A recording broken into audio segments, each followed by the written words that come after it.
first mistake I see a lot is paddle angle. We want it neutral or slightly closed off.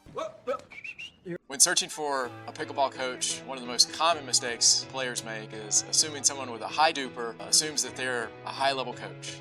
And the reality is, playing at a high level and being a good instructor are two very different skill sets. A coach's job isn't to show you how well they play.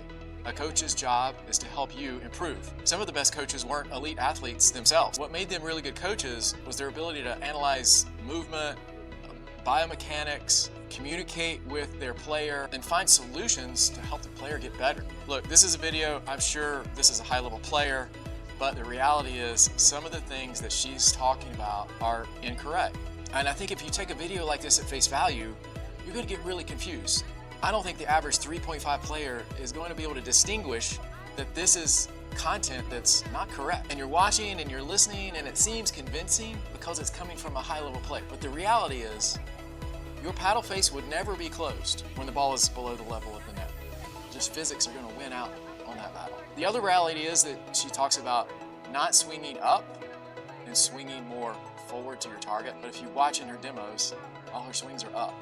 And the reason is, when you have a descending ball, you need to counteract the descending ball with an upward lift. And your paddle face is going to be slightly open, especially if the ball is below the level of the net. The only time the paddle is going to be closed when the ball is above the level of the net and it needs to go downwards off your paddle. And that's what's going to happen. When your paddle face is closed, the ball is going to deflect downwards. And in all cases, you're hitting a ball that's already descending. So a descending ball deflecting downwards will never go over the net unless it's up high. That's when you want to hit down. But in this video, she's talking about popping the ball up, most likely in transition or in areas of the court where you're trying to slow the game down.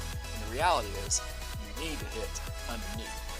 And I think that's the biggest misconception. Most players aren't popping the ball up, they're actually sending the ball too far. They're making their balls attackable because they are going to the players and they're able to volley downwards because the ball is going too far, it's going too fast. And that's what happens when you have a flat paddle face, is that you have to send the energy into the back of the ball, otherwise it's going to go straight in the net. So that energy going in the back of the ball is going to send the ball to the opposing team and allow them to volley aggressive. But if you hit on the bottom of the ball, then you're able to drop the ball short in the kitchen and make your resets and your drops unattackable. And this is where this player is kind of wrong. I mean, yeah, sure, it's okay if you hit a little bit linear, or swing a little bit linear, but your paddle face is still going to be open.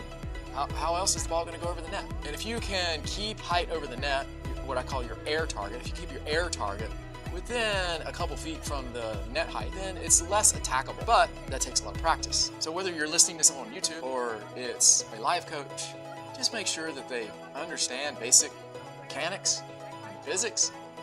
Otherwise, you're going to be really confused. It's not going to help you. I'm Coach Kyle, and I'll see you on the court.